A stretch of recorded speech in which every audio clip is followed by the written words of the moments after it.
In fact, the trends are clear. There is a worldwide surge, the virus is spreading faster, and the differentiator will be vaccines. Countries which vaccinate their population in larger numbers will see a drop in cases. Countries which lag behind will see a surge. Our next report shows you how vaccines have made all the difference in Israel and the United Kingdom.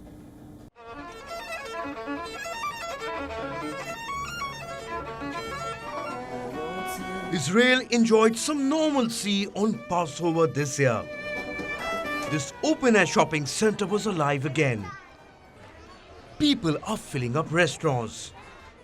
Hotels, museums and theatres are back in business.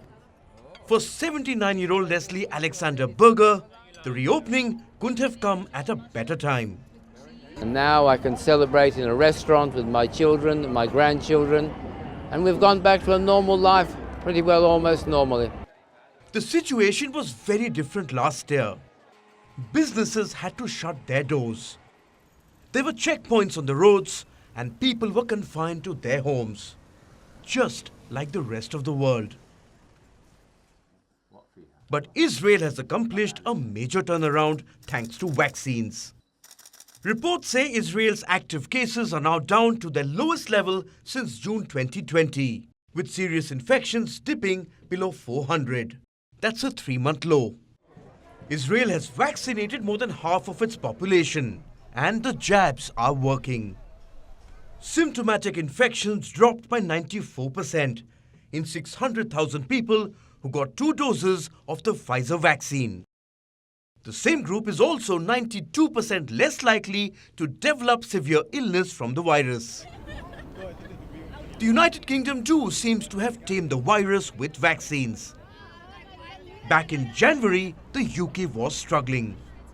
A surge driven by a new strain of the virus had forced the country to impose a 3rd national lockdown. By the 5th of January, the country had recorded more than 50,000 cases for 7 straight days.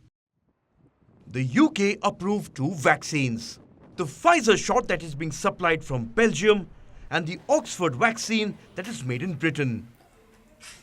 Now, more than 50% people out of a population of more than 66 million have got at least 1 shot, making the British vaccine rollout the fastest in Europe.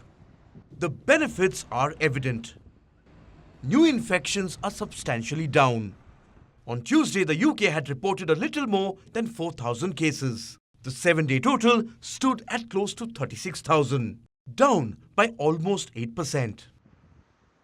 On Sunday, the City of London recorded 0 daily deaths in a single day for the first time in more than 6 months.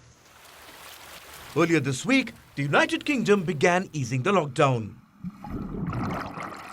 People are now allowed to gather in groups of 6 in public spaces.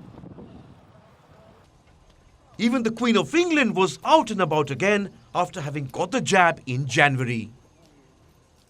There is enough real-world evidence now that proves the effectiveness of vaccines.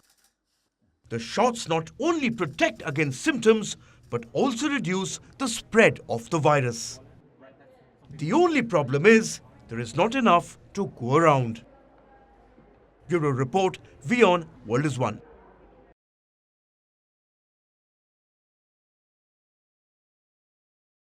WION is now available in your country. Download the app now and get all the news on the move.